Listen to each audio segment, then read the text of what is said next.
Hello po. Hello po sa inyong lahat. Isang magandang umaga po sa inyong lahat. Ngayon po ay 11 ng April 11, 2024. At ang oras po dito sa Los Angeles, California ay 6:35 ng umaga. Webis po, medyo maraming pag. At ang balita, ulan na naman daw sa Saturday. Medyo madilim-dilim. Nais ko lang ipagpatuloy yung kinikwento ko kahapon para hindi tayo maalis sa topic. Pero saglit na lang ito. Pati yung recommendation ko na solution dyan sa West Philippine Sea. Ano ang i-recommend ko? Kaya maikli na lang siguro ito. Sasagutan ko rin yung tanong sa akin ni Jos Salan. Nagtanong siya kahapon na maganda rin yung tanong niya Opo. Isasama ko na lang po dito. Ay kumuha po ako ng verse na magpapatunay na ang Diyos ay gusto na tayo bilang mamamayang Pilipino ay gusto niya ipagtanggol natin yung ating bansa o ang ating karapatan o ang ating mga kababayan. Opo. Kahapon, naikwento ko na sa inyo yung memory verse, yung Numbers 32 verse 23. Pero uulitin ko na naman ngayon para mas malinaw. Pero bago ang lahat, ay nais ko munang pasalamatan yung mga subscriber natin. Ito po sila, batch number 1 po ito, si Rosana Narumi ng Japan, si Al Ulalia ng Bacolod, Pampanga, si Libra Girl. Salamat po sa inyong lahat. Nang dahil po sa inyo, ako ay nagiging inspirado na mag-vlog tuwing umaga po, 6:30 to 7 o'clock. Alex Sarmiento, Dolor Garcia ng Mirano, Italy, Nana Antibi ng Bahrain, Will Utaib ng Laguna, Nelson Balyaran, Julia Magbanua ng Singapore, Andre Deliver, Arnold Fernan ng Cebu, Larry Narvaez, Jos Shalan. Ito nga yung sasagutan ko mamaya kasi nag-comment siya o nagtanong siya. Saglit lang, si Jos Shalan. Si Elenita Skrapler ng Germany, Bert Puno, Leti Peralta ng Mamburao Occidental Mindoro, Maribel Baligat Colio, Querti Q, Jonah M, Reynaldo Abintino, Mel Herrera ng Evanston, Illinois, Ernesto Aborque, Pleasure Duarte, Hiasmin San Juan, Roman Di Paz, Mary Grace Santos, Pacmando, John Cabrera, Lowen Sigako, Ike Maglasang, Linda Transmonte, Linda Walton, Sasha Andigwid, Lenny Bungat, Agripino C, Eduardo Gonzales ng Singapore, Bumble D, Juana Duco, Ernesto Honrado, Josephine Lucas, Bert Abogado, Dimitrio Pascual, Soledad Di Maculangan,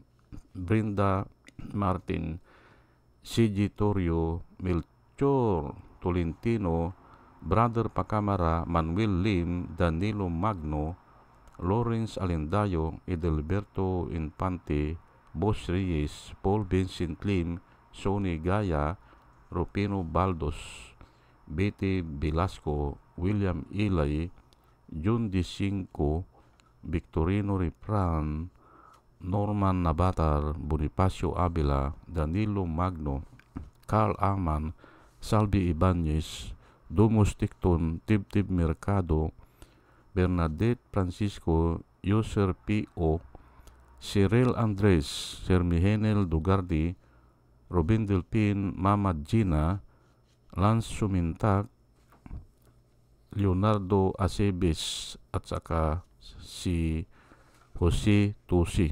Salamat po sa inyong lahat. Ako po ay nagsisikap na mag-vlog tuwing umaga dahil alam ko na kahit paano ay may nanonood. At ito naman po ang mga vloggers na nire-recommenda ko po sa inyo. Palagiin po natin na manood sa kanila at marami po tayong matututunan. Ito po sila, si Michael Apacible Bulletin, Attorney Insurrecto, Bunyog Pagkakaisa, Vlogcaster Arman Din, Engineer Toto Kausing, Aling Marie, Mr. Sa Totoo Lang To, Christian Isguera, PMTJR Vloggers, The Action Man, Roy Japantors, Divina Apostol, CJ Pischay, Kapihan ni Art at Ago, Dangerous Journey, Kakamping at Ang Batas with Attorney Claire Castro. At saka pala yung si Waldy Carbonil.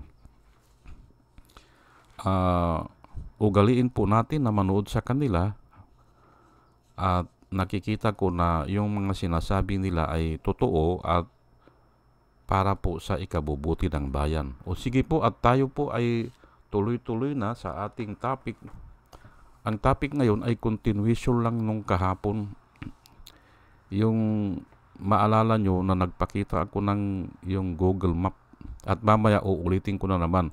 Pero ito munang verse ang babanggitin ko para dito sa title ko. Itutuloy ko lang experience visit ko sa China noong 2012 regards West Philippine Sea. Opo. Naikwento ko po sa inyo kahapon na nung naandun ako September-October yan 45 days ako ng 2012. Kasalukuyan po na mainit ang issue dyan sa Baho de Masinloc o yung Scarborough Shoal. Opo. At doon nakita ko ang ginagawa po ng gobyerno ng China ay propaganda. Pinapakita nila na minamaltrato yung mga mangingisda nila. Minamaltrato ng Philippine Marines. Opo. Minamaltrato talaga. Kaya galit na galit yung mga tao. Ganun yan. At yung naikwento ko kahapon na nung naandun ako ay parang gusto nila akong batukan nung mga kausap kong tao dahil parati nilang tinatanong sa akin, bakit ganyan Simon, bakit ganyan ang nangyayari? Minamaltrato yung mga fisherman namin.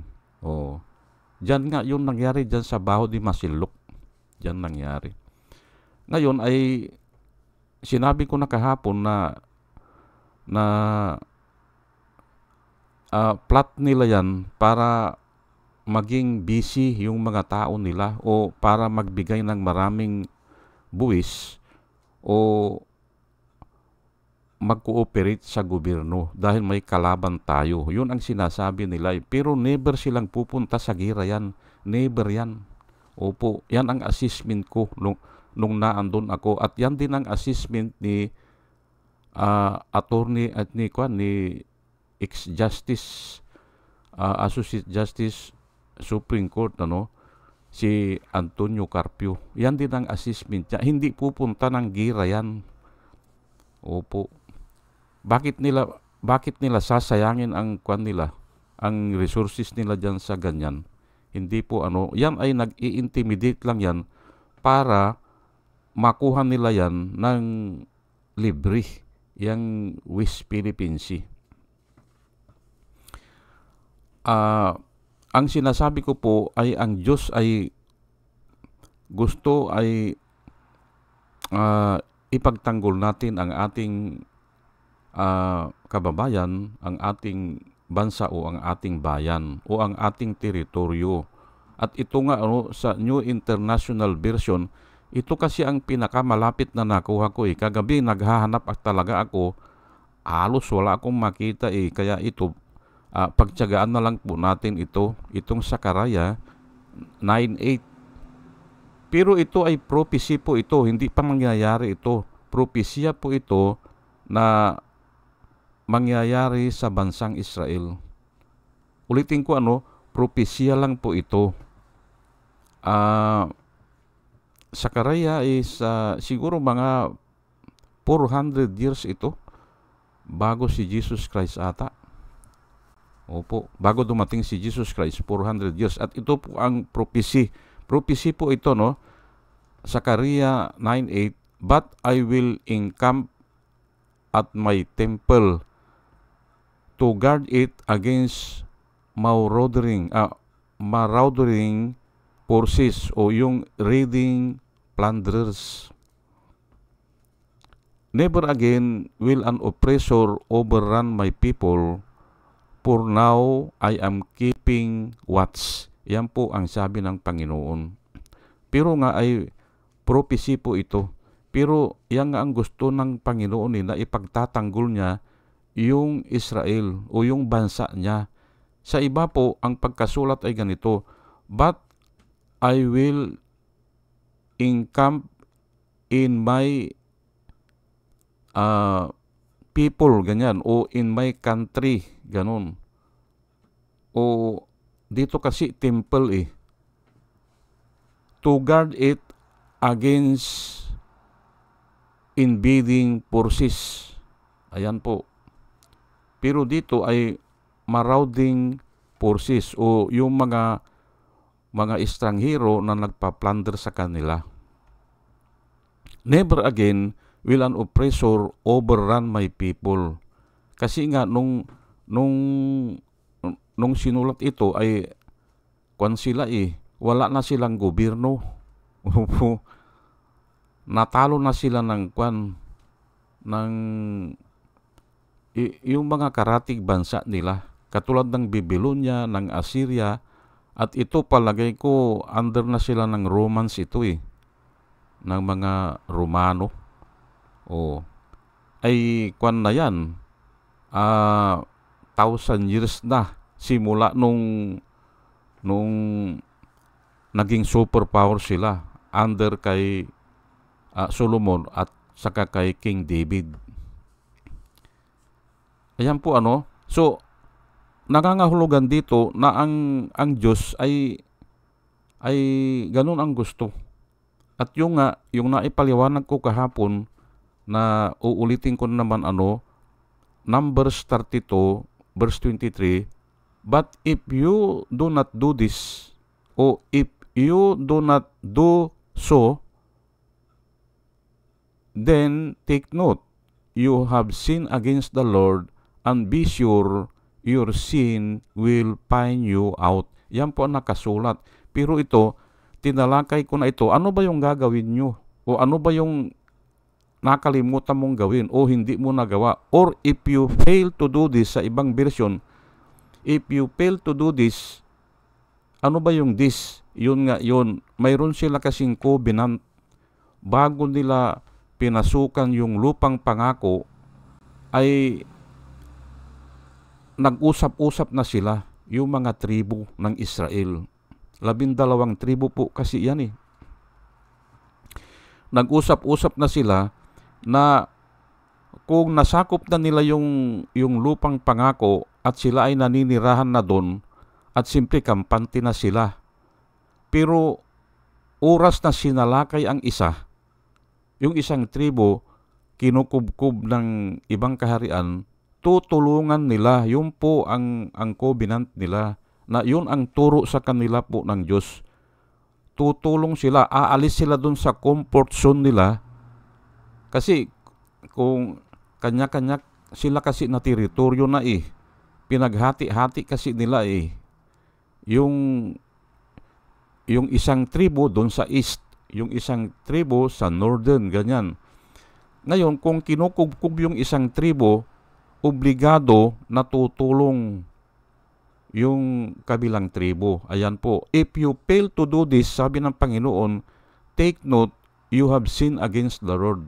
So, hindi lang pala yung 10 Commandments ang kasalanan, pati yung covenant nila, kung ano man yung covenant nila, pag sinubay mo yun, ay you are sinning against the Lord, and your sin will find you out. Ayan po. Maliwanag po yan na kahapon ko pa pinapaliwanag. Ngayon ay sige, bago ako pupunta doon sa mapa, ay i-discuss ko muna itong tanong ni Joshalan 528. 9 hours ago ata ito, o mga 10 hours ago, kasi kanina ko ito kinapipisi pagkagising ko.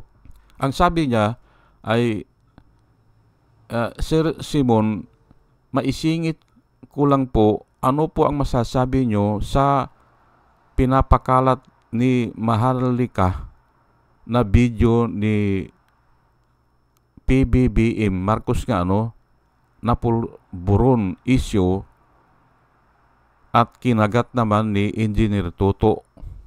At ngayon ay may isang vlogger naghahamon ng debate kay Engineer Toto. Thank you for your response. Yan po ang tanong. Una sa lahat ay matagal ko nang sinusubaybayan itong pulburon issue na ito. Pero binabaliwala ko kasi nga ay kung mayroong mang ganyan, hindi naman ipapakita yan eh. Opo, kung talaga man na adik siya at ako, naniniwala ako na adik yan. Opo. Pero hindi ko hindi ko i-discuss yan. Kasi personal po yan eh. Para lang naglalasing yan. Yang drug addiction, para lang naglalasing. Kung maglasing ka ay matutulog ka naman eh kung lasing ka na eh. Ngayon, kung gumawa siya ng kasamaan, ayun ang problema. Kung nang-rape siya o pumatay siya ng tao, yun ang problema. Ay pero ibang kaso yun. Hindi sa pag-inom ng alak o paglungo sa droga. Ako kasi ay kinoconsider ko yan na yang ganyan, yang pagkain ng masasarap na pagkain o sobrang pagkain, parehas lang yan sa pag-inom ng alak. Parehas lang yan. Ikaw din ang masisira dyan. Opo, pag wala kang control. Ganun po yan. At pati yan sa droga. Ay, personal niya yun eh. Yun ang desisyon niya na mag-take siya ng droga ay problema niya yan. Ang katawan niya, ang sisirain niya. Opo. Ngayon ay sinabi ko kanina na maaring totoo yun na may pulburon na nangyayari. Ay pero ay sino magpapakita niyan? O sino ang kumuha? Ang tanong ko, sino ang kumuha ng picture? At kung mayroon man kumuha niyan na kasamahan nila, siyempre na andun yan eh. Kung mayroon mang kumuha, ay baka patayin yun. Opo. Kasi kasamahan tapos isusuplong na ganun na may pulburon na ganun, ay baka patayin yun. Ganun po yan. Kaya hindi ko pinapatulan yung ganyan. Pero naniniwala ako na maaring totoo yan at na-addict si PBBM. At isa yan sa criteria kung bakit nga na hindi dapat suportahan na maging presidente. Opo, dapat hindi iboto yan. Ay pero, ikinampanya yan na dapat hindi iboto yan. Nung ako, yan ang kinampanya ko sa mga kapatid ko, kamag-anak ko, kakilala ko, dapat hindi iboto yan. Ay pero, hindi naman nasunod ang tao eh. Hindi po nasunod ang kwan ng tao, ang boto ng mga tao. Kung hindi, ang nasunod ay yung yung machine. Niloko nila ang botohan. Kaya wala na tayong magagawa dyan. Wala tayong magagawa eh. Niloko nila ang botohan sa pamamagitan ng machine. Ang nagbilang po ay machine. Kaya paano ka magko-complain? pag nag-complain ka kasi, at least mayroong dalawang testimony. May dalawang witness o tatlo. Ay, wala nga makapag-witness kasi nga walang bumilang eh. Pero ngayon, ay nakikita natin na talagang dinaya kasi nga doon sa mga pangyayari ay pinagtagpi-tagpi na ay talagang nilukot nila. Ay pero wala tayong pagbabasihan na batas eh. Na kung nahuli nga na ganun ang nangyari dahil sa pinagtagpi-tagpi ang mga pangyayari, wala tayong batas eh. Na after 2 years nahuli siya, na nanloko siya, anong gagawin sa kanya? Wala eh. Kaya useless yung pulburon issue na yan. Opo, useless po. Ay dito pinapaliwanag ko lang na kasi ang sabi mo dito, kinagat ni Engineer Toto, ay dapat hindi niya kagatin yan. Hindi. Mas maraming issue na makabayan kisa dyan. Ngayon, kung medyo dispalinghado na siya dahil dyan sa addict siya, ayun, pwede yun. Yung mga desisyon niya, pwede. Pwede yun na sisitahin siya o nagkakamali siya ng mga desisyon. Ganun po.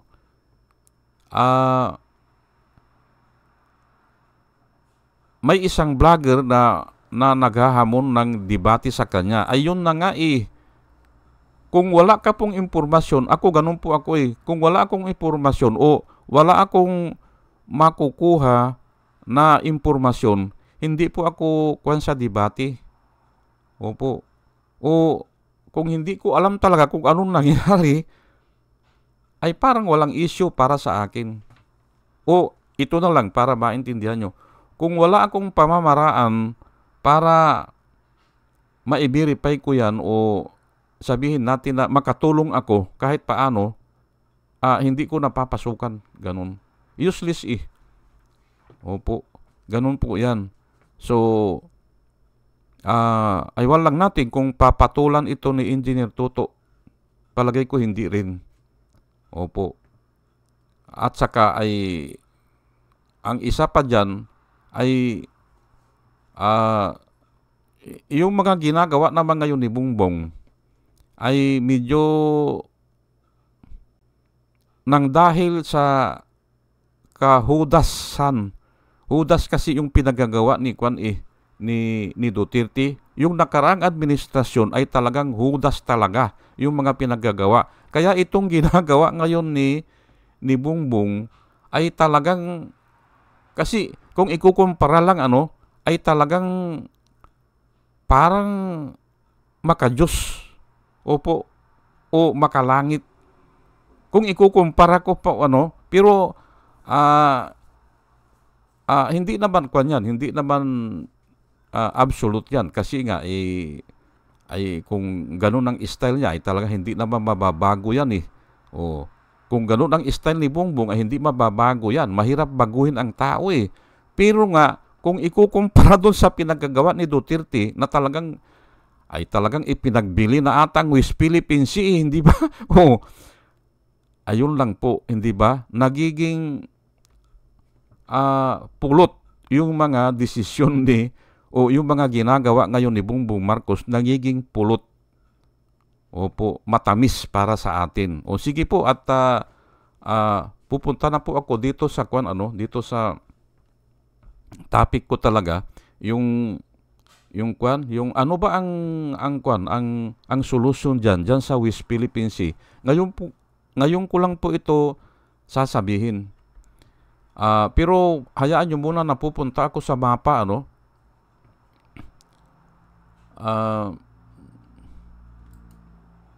para mas madali po natin na makita.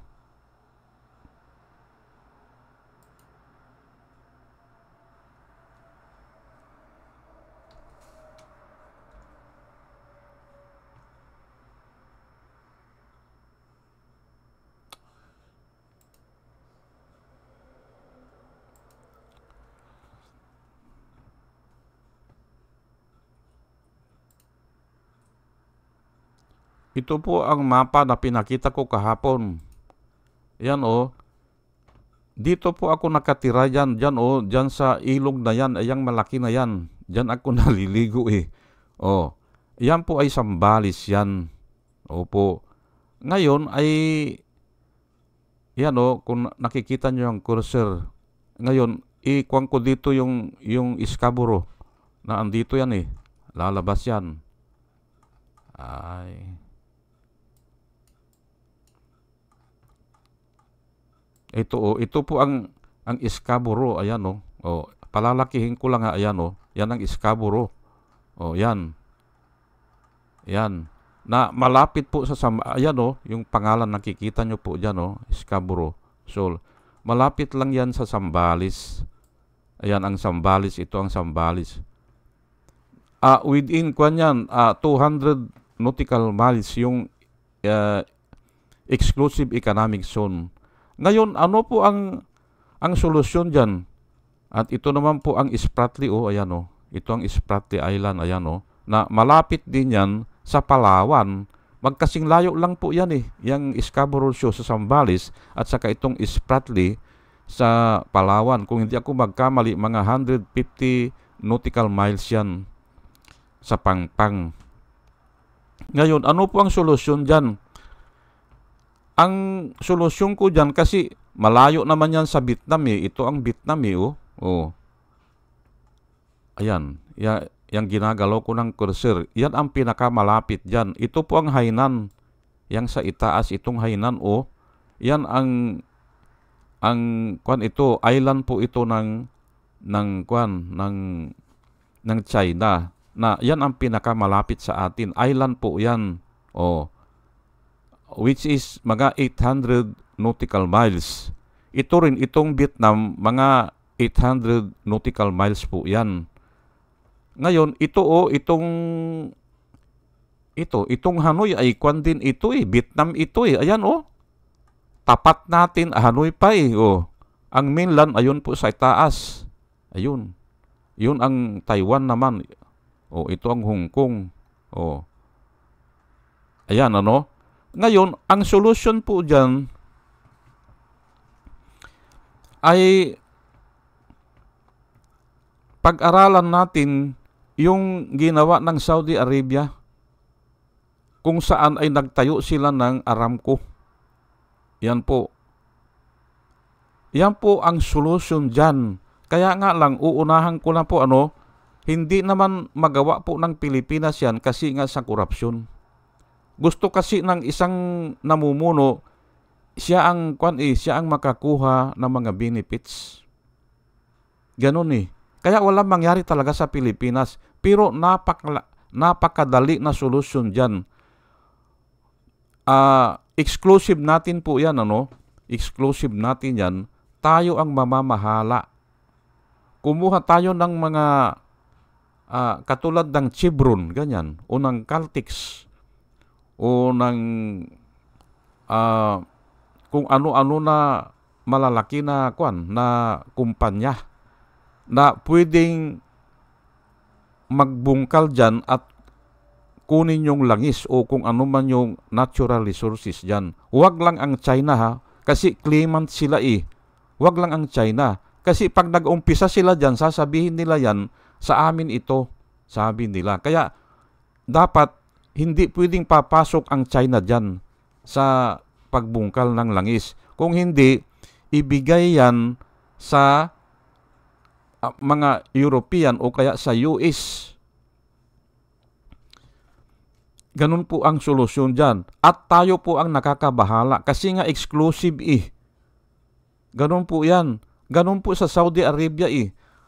Ang Saudi Arabia po, wala naman silang equipment eh. Wala silang technology. Wala silang yung mga engineers dati na humahawak niyang Aramco. Nanggaling po yan lahat sa Amerika. Aramco means Arabian American oil company. Pero may kontrata sila na yung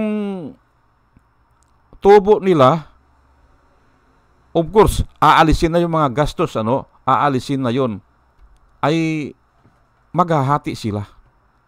Ayan po, paghahatian nila yung tubo nila at wala pong lubiligtas. Wala po. Kasi nga tinatakal nila Tinatakal po yan. May metro doon sa pier, doon sa Yambo, doon nila dinadala lahat ang langis. Lahat ng langis na nasisip-sip nila, doon nila dinadala. At doon naman dumadaong yung mga barko, yung mga oil tanker. Doon dumadaong at nasa high seas pa, bumabayad na yung mga tanker o yung mga gobyerno na nag-aangkat ng langis. Wala pa doon sa pier, wala pa, binabayaran na nila kasi nga alam nila na ganung araw darating na o ikakarga na at nakamitro po yan, kaya walang ligtas ganun po yan ang trabaho dyan sa Aramco. Ngayon, ang suggestion ko dyan, marami pong retirado na mga engineers, mga accountants, mga abogado na nakapasok dyan sa Aramco. Hindi ako nakapasok dyan pero nagtatanong-tanong ako. Kunin yung style kung papaano nila nagawan ng paraan yan. Ano yung mga kontrata? Ganun po yan. At kung ang isang, halimbawa, ang Chevron na ari ata ng American firm yan, ang mangyayari dyan, kung nagbubungkal sila dyan, yung puwersa naman ng United States of America, parating naan dyan. O baka magtayo pa sila ng isang kampamento dyan na malapit dyan. Ganun ang gagawin nila. Katulad nga sa Saudi Arabia nagkaroon doon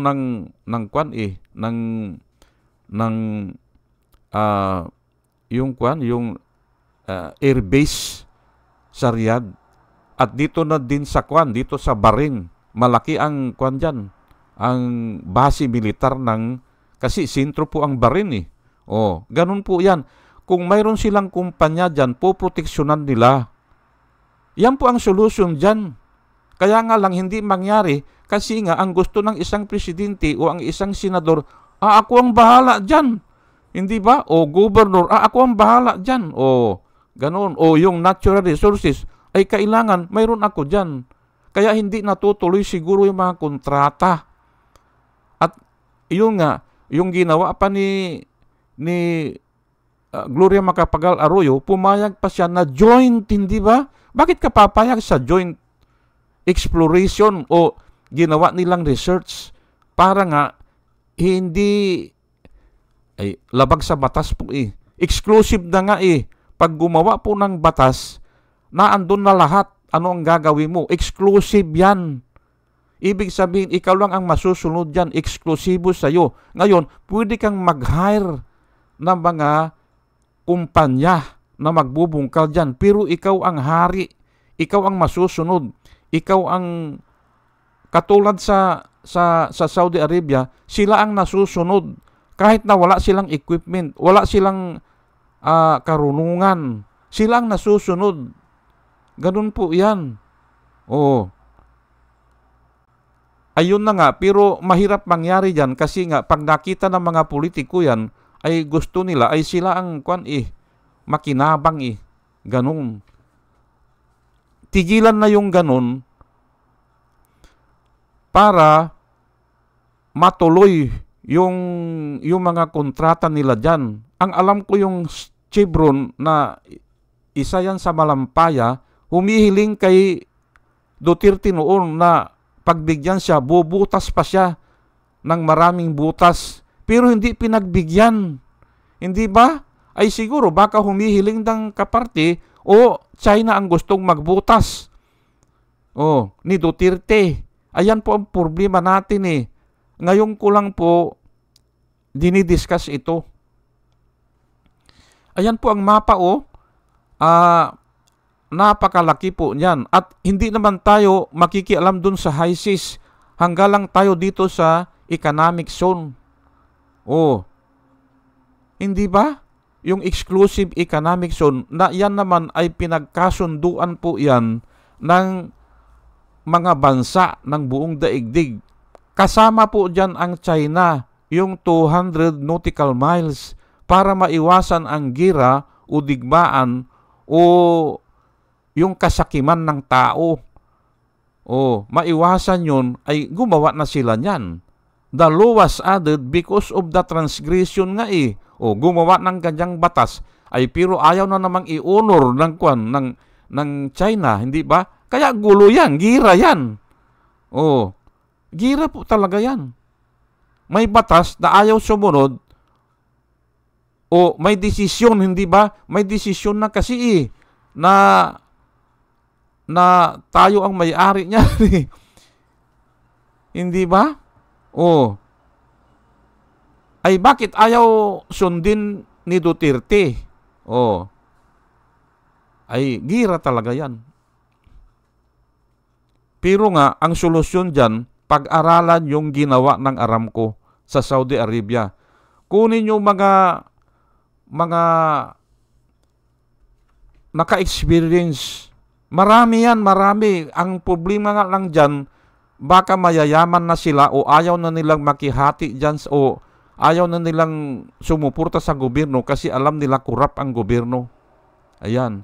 Pero mayroon po silang kaalaman dyan kung ano ang gagawin dyan. Opo. Yan lang ang solusyon na nakikita ko. Hayaan ang mayaman na bansa na magbungkal dyan at pag nabungkal nila yan, lalapit yung mga allied forces para proteksyonan yan. O, adi walang magagawa ang China dyan. Ay kisa naman ang gusto ni Duterte ay China ang magbubungkal dyan. Ay kalukuhan po yan.